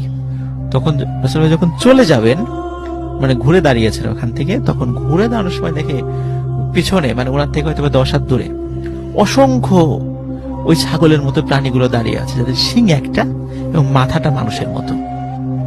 ওই দৃশ্য দেখে উনি মারাত্মক ভয় পান এবং দ্রুত, এখন উনি কি করবেন, ওনার তো পালানোর কোথাও জায়গা নাই। তখন উনি চিন্তা করেন যে নৌকা তো আছে, আমি নৌকায় উঠে পড়ি। তো নৌকায় উঠে উনি নৌকা থেকে দূরে সরে আসে, মানে ওই মানে যেই কিনার থেকে ওখান থেকে একটু দূরে সরে আসে, মানে পানির মধ্যে চলে আসে। এখন পানির মধ্যে চলে আসার পরে এখন অনেক সময় উনি অপেক্ষা করছেন, উনি দেখছেন যে কিছুতেই ওই জিনিসগুলো যাচ্ছে না এবং মনে হচ্ছে অসংখ্য ওই ছাগলের মতো প্রাণীগুলো একে একে জড়ো হচ্ছে। এবং তারপরে রাসূল ভাই যে ঘটনাটা ঘটলো সেটা হলো, উনি খেয়াল করলেন ওই প্রাণী কয়েকটা পানির মধ্যে নেমে ডুব দিল, তার মানে তার নৌকার কাছে আসার চেষ্টা করছে। তখন উনি চিন্তা করলেন যে আমার আর এখান থেকে বাঁচার আর উপায় নেই, হয়তো আজকে আমার জীবনের শেষ দিন। তখন উনি চিন্তা করলেন যে উনি ধূমপান করতেন না, চিন্তা করলেন যে হয়তোবা উনি শুনেছিলেন যে এই ধরনের কোনো জিনিস থাকলে হয়তোবা আগুন জ্বালালে সেটা কাছে আসে না, কিন্তু ধূমপান করতেন না, ওনার কাছে এই ধরনের কোনো সিগারেট বা দেশলাই এটা ছিল না। তখন উনি মাথায় একটা বুদ্ধি আসলো, উনি তখন মানে আজান দেওয়া শুরু করলেন আচ্ছা। নৌকা থেকে, আল্লাহু আকবার আল্লাহু আকবার বলে আজান দেওয়া শুরু করলেন এবং দীর্ঘ সময় নিয়ে আজান দিচ্ছিলেন উনি।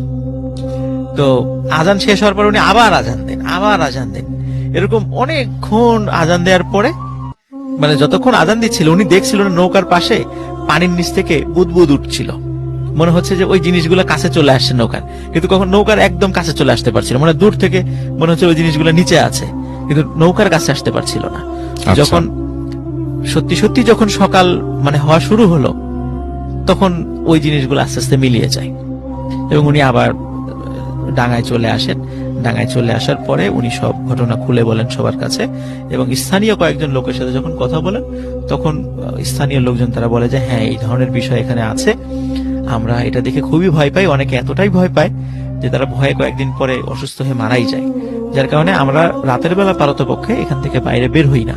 আচ্ছা। এবং এখন পর্যন্ত রাসেল ভাই ওই আবখাজি আর ওই আকারমারা যে জায়গাটা, এটা আমি ঘটনাটা শোনার পরে ইউটিউবে সার্চ দিয়ে দেখেছিলাম যে আসলে ঘটনাটার আসলে ওই এরিয়াটা আছে কিনা। রাসেল ভাই আপনি লিসনার যারা আছেন তারা আপনি ইউটিউবে সার্চ দিয়ে ওই এরিয়াটা দেখতে পারবেন, একদম মনে হবে যে আমরা অনেক সময় অনেক হলিউডের মুভি দেখি যে এই সভ্যতা ধ্বংস হয়ে গেছে 300-400 বছর পরে যে বিল্ডিং গুলার অবস্থা যেটা হয়, ঠিক ওখানকার অবস্থাটা ঠিক তেমন স্টিল নাও এখনো আছে এটা।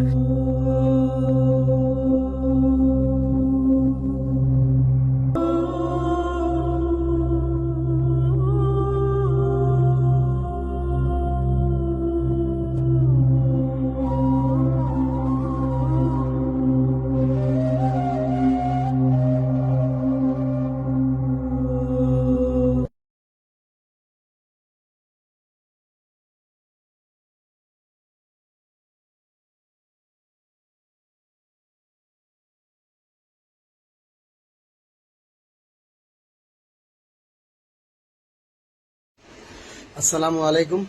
আশা করি সবাই ভালো আছেন। তো আজকে আমার মনটা খুবই খারাপ। আমার এই মন খারাপের পিছনে কারণ হচ্ছে আমার সন্তান, একটি মাত্র ছেলে মোত্তাসিন সারাব। তো সারাবের খুবই জ্বর কালকে থেকে। তো জ্বরের কারণে কিছুই খাচ্ছে না, এর জন্য মনটা খুবই খারাপ। তো জ্বর আসার কারণটি আমার মনে হচ্ছে এই প্রচন্ড গরম, গরমের জন্য হয়তোবা জ্বর আসছে, আল্লাহ পাক ভালো জানে। তো আমার সন্তানকে এই সুস্থ করার মালিক আল্লাহ তাআলা।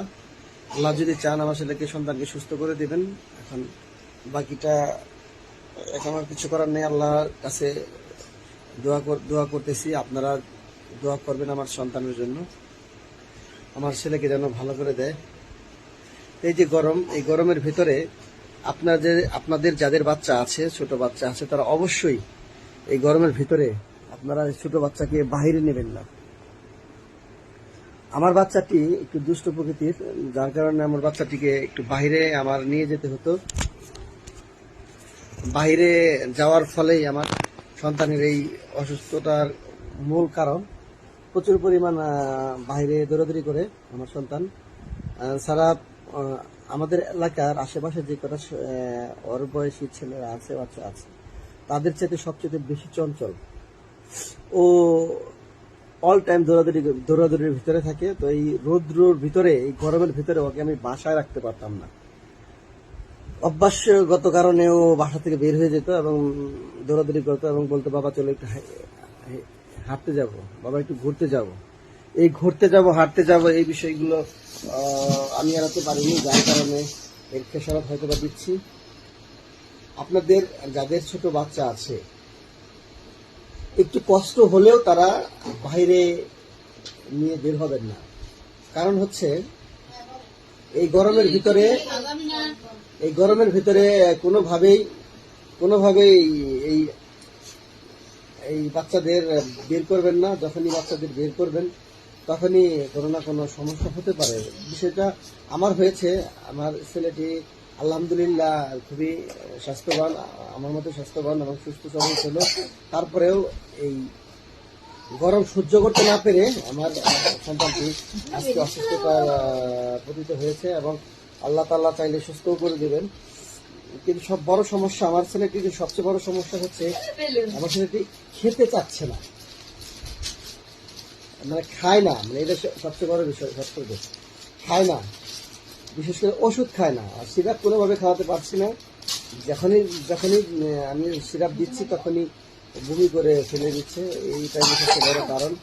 এই সিরাপ খাওয়ানো যদি আমি খাওয়াতে পারতাম তাহলে হয়তো বা আমার বাচ্চাটি সুস্থ হয়ে যেত।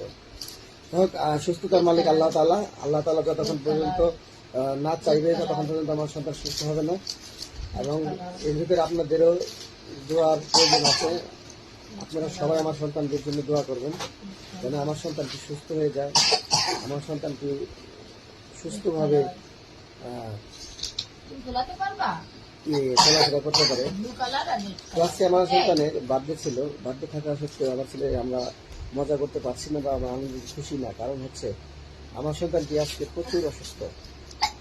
আল্লাহ তাআলা যদি আমার সন্তানকে সুস্থ করে দেয় হয়তো বা তাহলে আমার মনটা ভালো হবে। এবং প্রতিটা বাবা মারই তার কোনো সন্তান অসুস্থ থাকলে সে সুস্থভাবে থাকতে পারে না এবং সুস্থ থাকতে পারে না। অতএব আমারও একই অবস্থা, আমিও অন্য মানুষের বাইরে না।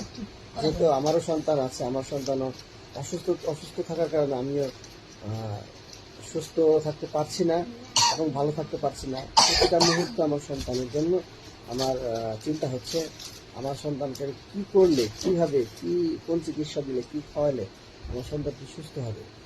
আসলে আমি যত চেষ্টা করি না কেন, সুস্থতার মালিক আল্লাহ তাআলা, সৃষ্টিকর্তা আল্লাহ তাআলা যতক্ষণ পর্যন্ত না চাইবেন আমার সন্তান আমি যাই খাওয়াই না কেন সুস্থ হবে না। আল্লাহ তাআলা ও সৃষ্টিকর্তার কাছে আমি প্রার্থনা করছি যে আল্লাহ তাআলা যেন আমার সন্তানকে অবশ্যই সুস্থ করে দেয়, সুস্থ সবল করে দেয়। আমার সন্তান সুস্থ হলে আমাদের মনে আবার প্রশান্তি ফিরে আসবে। তো আজকে আসলে মনটা খারাপ, বেশি কথা বলতে চাচ্ছি না। তো আপনারাও বুঝতে পারছেন, যাদের সন্তান আছে তারা অবশ্যই বুঝতে পারেন। তো আর কথা না বাড়ি এখানে শেষ করছি। আসসালামু আলাইকুম। সবাই আমার সন্তানের জন্য দোয়া করবেন। আল্লাহ হাফেজ।